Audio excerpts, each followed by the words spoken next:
علامہ سمر عباس صاحب یہ ارشاد فرمائے ایک عام آدمی، اب عام آدمی جو مختلف زندگی کے شعبے ہوتے ہیں وابستہ ہے، اس طرح شاید ٹائم نہیں نکال پاتا کہ دین کو پراپر اس کو سیکھ سکے سمجھ سکے، بس علماء کرام کی صحبت میں کبھی بیٹھتا ہے کبھی بیانات سن لیے۔ ایک عام آدمی کس طرح یہ پہچان سکتا ہے کہ حقیقی اہل سنت کون ہے؟ کیونکہ اس وقت تو سوشل میڈیا پہ گلغار ہے فتنوں کی، اور کتابیں کھول کھول کر باتیں بتائی جا رہی ہیں اور بنائی جا رہی ہیں کہ فلاں نے یہ غلطی کی، فلاں نے یہ کیا، تو سب ہی غلط لگتے ہیں یا سبھی صحیح لگتے ہیں۔ تو ایسے میں عام بندہ کیا کرے، وہ کیسے پہچانے کہ حقیقی اہل سنت کون ہے؟ اصل میں نا اس کے پیچھے کچھ فیڈنگز ہیں جن کو پہلے سمجھنا پڑے گا۔ ٹھیک ہے۔ بعض لوگ جنہوں نے اپنے مقاصد کو حاصل کرنا تھا، انہوں نے تمام تر جتنے فرقے ہیں، ان کے جتنے عقائد ہیں، ان سب کو پسے پوش ڈال کر انہوں نے کہا یہ سارے ان کے آپس کے جھگڑے ہیں، لہٰذا ہم تو صرف مسلمان ہیں۔ انہوں نے پہلے یہ ذہن بنایا، پہلے یہ گراؤنڈ تیار کیا، پہلے یہ ٹریک تیار کیا، اس کے اوپر قوم کو لگایا۔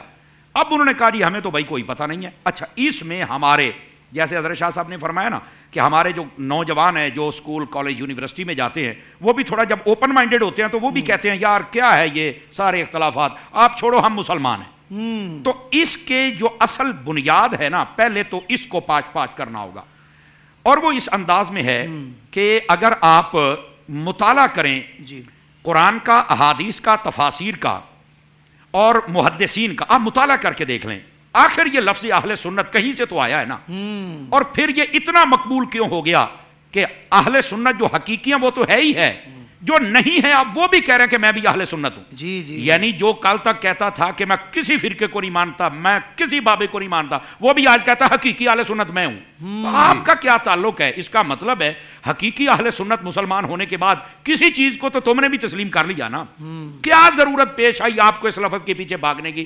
آپ کی تو 10 سالہ محنت ہے کہ میں تو صرف مسلمان ہوں، میں تو جناب نہ کتابی ہوں نہ بابی ہوں، میں صرف علمی کتابی ہوں۔ تو اگر اتنی بات ہے تو آپ اہل سنت کیوں کہہ رہے ہیں؟ میں نے خود سنا ہے، کیا ضرورت پیش آئی اس کی؟ اس کا مطلب ہے اس لفظ میں کوئی دم ہے، کوئی طاقت ہے، اور یہی اصل بنیاد ہے کہ جو تمہاری اب ضرورت بن رہا ہے۔ کیا بات، کیا بات، پہلی بات۔ دوسری بات یہ ہے، آپ دیکھیں مقدمہ صحیح مسلم شریف کو آپ پڑھ کے دیکھیں، اس کے اندر لکھا ہے کہ جب فتنہ بپا ہونے کے بعد راویوں کے بارے میں سوال ہوتا تھا تو کہتے ہیں کہ ہم پوچھتے تھے کہ یہ راوی اہل سنت ہے یا نہیں ہے۔ اگر اہل سنت ہوتا تو اس کو معتبر و مستند و معتبر سمجھ کر ہم اس کی روایت کو قبول کر لیتے تھے، اور اگر وہ اہل سنت نہیں ہوتا تھا تو اس کی مکمل تحقیق و تفتیش کے بعد اس کو یا رد کر دیا جاتا تھا یا علماء کی عدالت میں پیش کر دیا جاتا تھا۔ اس کا مطلب ہے کہ جو کتابوں کے حوالے دیتے ہیں میں ان کتابوں کو مانتا ہوں، تو میرے بھائی کتاب کی حدیث پڑھنے سے پہلے مقدمہ بھی پڑھ لو بزرگوں نے لکھا کیا ہے، وہاں تو لفظ اہل سنت موجود ہے۔ اور وہ تو کہتے ہیں ایسا بندہ جو سنی نہیں ہے، اہل سنت نہیں ہے، ہم تو اس کی روایت کو نہیں لیتے۔ تو جو اہل سنت کی روایت کو نہیں لیتے ان کی کتابیں پڑھ کے واردات کرنے والوں، جب تم اہل سنت نہیں تو تمہیں کون قبول کرے گا؟ یہ پہلی بات۔ اب دوسری بات سمجھیے گا، یہ اصل میں مرز وجود میں کیوں آیا، اس کا بیک گراؤنڈ اور پس منظر میں اپنے سادہ طالب علمانہ لہجے میں عرض کروں اور لوگ اور ناظرین توجہ فرمائیں، وہ یہ ہے۔ دیکھیے، جب مسلمان کہلانے والے قرون اولیٰ میں یہی لوگ تھے جو مسلمان کہلاتے تھے، لیکن جب اختلاف بڑھا نا اور مسلمان کہلانے والوں میں 3 فرقے مرز وجود میں آئے، ایک کا نام تھا جبریہ، ایک کا نام تھا قدریہ، ایک کا نام تھا معتزلہ۔ ٹھیک ہے۔ اچھا، ان کے اپنے اپنے نظریات ہیں، اگر دیکھا جائے نا تو کوئی 10 20 40 مسئلوں میں انہوں نے اختلاف نہیں کیا۔ انہوں نے تقدیر کے مسئلے میں اختلاف کیا، کوئی کہتا ہے کہ تقدیر کے مسئلے میں ہم پر جبر ہے، وہ جبریہ بن گئے، کوئی کہتے ہیں تقدیر کے مسئلے میں جو لکھا ہوا وہی ہے، وہ قدریہ بن گئے، اور کئیوں نے شفاعت اور نبی پاک علیہ السلام کے باقی معاملات کا انکار کیا، وہ معتزلہ بن گئے۔ یعنی چند پوائنٹس پر ان کا اختلاف تھا۔ اب مسلمان کہلاتے تھے لیکن نظریہ انہوں نے بدل لیا، اپنا ٹریک بدل لیا، صحابہ سے، تابعین سے اور تبع تابعین سے۔ جب انہوں نے بدلنے کی کوشش کی تو اس وقت علماء نے سر جوڑا کہ یار مسلمان کہلانے والے اگر یہ ٹریک لوگوں کو دیتے رہیں گے تو پھر اصلی اور نقلی کی پہچان کیسے ہوگی؟ تو اس وقت انہوں نے کہا وہ جو نبی پاک علیہ السلام نے فرمایا تھا ما انا علیہ و اصحابی، ما انا علیہ اس سے مراد سنت رسول ہے، ٹھیک ہے، اور اصحابی سے مراد جماعت اہل سنت و جماعت، ان دو لفظوں کو جوڑ کر پھر نکالا گیا، واہ واہ واہ واہ، اور یہی محدثین میں مقبول ہے اور یہی فقہاء میں مقبول ہے، اور یہی وہ لفظ تھا جس کو اس وقت کے تمام علماء، ائمہ، محدثین، صلحاء، فصحاء، علماء، بلغاء، ان سب نے کہا کہ اب اس لفظ کو حقیقی مسلمان کا معیار قرار دیا جائے۔ مسلمان وہ بھی کہلاتے تھے، لیکن جب جبری آ گیا فارغ ہو گیا، قدری آ گیا فارغ ہو گیا، معتزلہ آ گیا فارغ ہو گیا، اب کون سا مسلمان چلے گا؟ جو اہل السنت والجماعہ ہوگا۔ واہ واہ واہ واہ، سبحان اللہ، سبحان یہ ضرورت پیش آئی۔ اچھا، یہ لفظ پھر کس نے اتنا اجاگر کیا اور ان فرقوں کا رد بلیغ کیا؟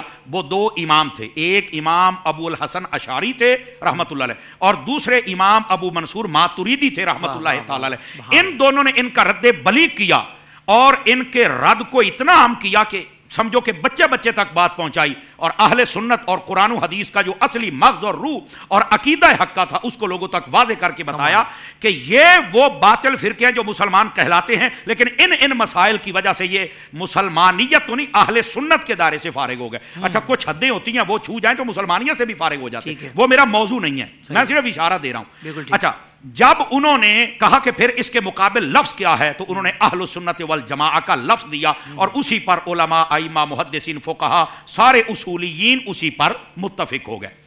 یہ زمانہ چلتا، اب اس وقت کسی نے نہیں کہا جب ہم مسلمان ہیں تو پھر اہل السنت والجماعت کا کیا مطلب ہے؟ وہ سارے سمجھتے تھے کہ مسلمان تو یہ بد نصیبی کہہ رہے ہیں، جبریہ بھی، قدریہ بھی، معتزلہ بھی، تو یہ تشریحات دین کی بدل رہے ہیں، لہٰذا اب حقیقی مسلمان کے لیے اہل السنت والجماعہ کا نشان آ گیا، ٹیگ آ گیا، مونوگرام آ گیا، پہچان آ گئی، ان کے سر کے تاج کا ہیرا آ گیا۔ تو جو اہل سنت والجماعت کہلاتا تھا وہ سچا، باقی سب فارغ۔ زمانہ چلتا رہا، اہل السنت کے نام پر یہ کام، باقی جتنے فرقے آتے وہ باطل کہلاتے، اہل السنت والجماعہ کا جب لفظ آ جاتا وہ معتبر، مستند مانا جاتا تھا۔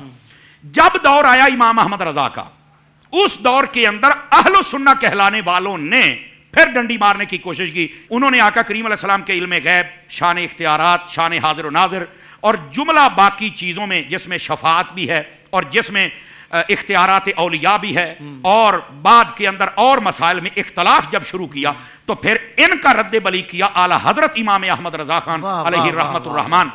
اور جب یعنی پہلے تھا مسلمانوں میں اختلاف ہوا تو جبریہ، قدریہ، معتزلہ الگ ہوئے تو اہل السنت کا لفظ آ گیا۔ اب جب اہل السنت میں ایسے لوگ پیدا ہونے لگے تو اعلیٰ حضرت صاحب رحمت اللہ علیہ نے رد بلیغ کر کے لوگوں کے سامنے واضح کیا کہ ان کے یہ عقائد ہیں، عرب کیا، عجم کیا، سب علماء کو واضح کیا اور سب نے ان کے خلاف فتوے جاری کیے۔ اور پھر حقیقی اہل السنت کے لیے یا مسلک رضا کا لفظ آیا یا فکر رضا کا لفظ آیا، اور مشہور لفظ ہے بریلوی۔ اس کے بعد آیا تھا کہ اہل السنت میں اتنے اختلاف کرنے والے موجود ہیں، وہ اپنے آپ کو اہل السنت جناب حنفی اور ساتھ میں آگے کئی لاحقے اور سابقے ملاتے ہیں، تو ان میں سے حقیقی کون ہوگا؟ فرمایا جس طرح امام ابو الحسن اشعری اور امام ابو منصور ماتریدی انہوں نے حق کو واضح کیا تو اہل سنت کا نشان آیا، اب اہل سنت میں چھپے ہوئے لوگوں کو واضح کر کے جو اصل نشان اور اصل اہل سنت ہے ان کے ساتھ لفظ بریلوی بولا جائے گا، تاکہ پتہ چلے کہ ڈالڈا گھی کون سا ہے اور اصلی گھی کون سا ہے۔ اس لیے اس لفظ کو واضح کیا گیا۔ اور وہ بات یہ حضرت شاہ صاحب نے جو بات کی ہے نا، وہ بات ایسے ہی ہوا میں تیر نہیں تھا کہ امام احمد بن حنبل سے جو محبت کرے گا وہ پکا سنی ہوگا، اس دور میں جو امام احمد رضا سے محبت کرے گا وہ پکا سنی ہوگا۔ یہ بات جو حضرت شاہ صاحب نے فرمائی ہے، یہ بات میں نے لکھی ہے، یہ شیخ محمد علوی مالکی قاضی مکہ، ٹھیک ہے، انہوں نے لکھی ہے باقاعدہ اپنی کتب کے اندر، کہتے ہیں نحنو نعرفہ بتصنیفاتہ، ہم نے احمد رضا کو پہچانا ہے ان کی تصنیفات، ان کے فتاوا اور جو بد مذہبیت کا انہوں نے رد بلیغ کیا اس کی وجہ سے۔ اور کہتے ہیں اب ہے کیا یہ؟ حبہ علامت السنہ و بغضہ علامت البدع۔ فرمایا احمد رضا کی محبت اہل سنت ہونے کی نشانی ہے اور احمد رضا کا بغض بندے کے بدعتی اور بد مذہب ہونے کی علامت۔ قاضی مکہ کہہ رہے ہیں، یہ قاضی مکہ کہہ رہے ہیں، یہ قاضی مکہ نے اس بات کو ارشاد فرمایا۔ اچھا، یہ بات یہاں تک، یعنی بیک گراؤنڈ پس منظر تو سمجھ آئے نا۔ اس وقت تو کسی نے نہیں کہا کہ ہم مسلمان ہی ٹھیک ہیں، انہوں نے کہا نہیں، یہ مسلمان کہلانے والے جبریہ، قدریہ، معتزلہ ان کو کدھر ڈالو گے؟ اچھا، تو پھر اصلی مسلمان کے لیے ہم اہل سنت ہیں۔ کسی نے نہیں کہا اہل سنت کیا مسلمان نہیں ہوتے؟ مسلمانوں کا جو 22 کیرٹ بلکہ 24 کیرٹ کا جو سونا ہوتا ہے اس کا نام اہل سنہ والجماعت. واہ 24 واہ کیرٹ واہ جس میں کسی قسم کا ملاوٹ اور کھوٹ بہت اچھے. نہیں ہوتا. واہ واہ. اور پھر جب اس کو داغدار کرنے کی کوشش کی گئی تو اب امام احمد رضا کا نام نشان بن گیا. اگر آپ موسوعہ للادیان والمذاہب اس کو پڑھ کے دیکھیں تو اس کے اندر لکھا ہوا اہل السنہ والجماعت یہ ہوتے کون ہیں؟ یعنی جو کہتے ہیں کہ ہم مسلمان ہی کافی، بھائی اہل سنت یہی تو اصل مسلمان ہیں. وہ کیسے؟ المتمسکون بسنت رسول اللہ، ان کی پہلی نشانی یہ ہوتی ہے کہ یہ حضور کی سنت سے تمسک کرتے ہیں. کوئی ان کا اپنا نظریہ نہیں ہوتا، یہ نبی پاک صلی اللہ علیہ وسلم کی احادیث میں موجود تمام چیزوں سے استنباط کر کے پھر لوگوں کی اصلاح کرتے ہیں، اپنی اختراع اور اپنی رائے پر نہیں ہوتا. دوسری بات، التارکون بدع المبتدعین، وہ کہتے ہیں کہ یہ جو اہل سنت ہوتے ہیں یہ ہر بدعتی، ہر بد مذہب اس کو ترک بھی کرتے ہیں، ہر بدعت کو بھی ترک کرتے ہیں اور ہر بد مذہب کو بھی اپنے سے نکال کر چھانٹ کے پیچھے کر دیتے ہیں. آگی وضاحت اہل سنہ کون ہوتے ہیں.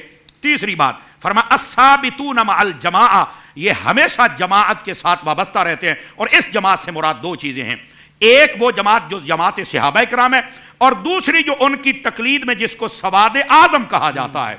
اور یہ قیامت تک اہل حق کی جماعت رہے گی، یعنی جو صحابہ کرام کی جماعت کے عقائد اور نظریات تھے انہی کا فروغ اور انہی کو واضح کرنے والی جماعت کے ساتھ رہنے والے یہ اہل سنت ہوتے ہیں. کیا کہنے، یعنی اہل سنت کا دلائل قرآن و حدیث سے ہم تمسک کرتے ہیں، بدعتی اور بدعت کو اپنے قریب نہیں آنے دیتے. اور رہ گئی بات ہماری تو ہمارا شجرہ تو صحابہ کرام تک جاتا ہے، تم بتاؤ تمہارا شجرہ کہاں جاتا ہے. یہ اصل بات ہے جس کو سمجھنا چاہیے اور جس کو واضح کر دیا گیا. اچھا یہ تھا پہلا حصہ. اب دوسرا حصہ اس سوال کا جلدی میں عرض کر دوں. کتابیں کھول کے بتاتے ہیں فلاں نے یہ لکھا، فلاں نے یہ لکھا، فلاں نے یہ لکھا، فلاں نے یہ لکھا. پہلی بات ہمارے علماء نے لکھا ہے قرآن کے علاوہ کوئی کتاب ایسی نہیں جس میں ہر بات حق ہو اور سچ ہو. پہلی بات، اس کے اندر الحاقات بھی ہو سکتے ہیں، تسامحات بھی ہو سکتے ہیں، اضافات بھی ہو سکتے ہیں. ٹھیک ہے، جب قرآن حق اور سچ ہے اور اس کے بعد کسی بھی کتاب میں ہر بات حق ہو یہ ضروری نہیں ہے، تو پھر شور مچانے کی کیا ضرورت ہے؟ فلاں نے یہ لکھا، فلاں نے یہ لکھا. تو کہتے پھر اس کا حل کیا ہے؟ میں نے کہا بیٹے حل بھی بتاتے ہیں تمہیں، تم تھوڑا صبر تو کرو نا. تم تو ویسے ہی جذباتی ہو، کمرے میں بیٹھ کے گرم لقمہ کھا لیا، تیرا منہ جلنے لگ گیا اور تم نے کلپ بنانا شروع کر دیا. وہ تھوڑا ٹھنڈی کر کے کھا میرے بیٹے.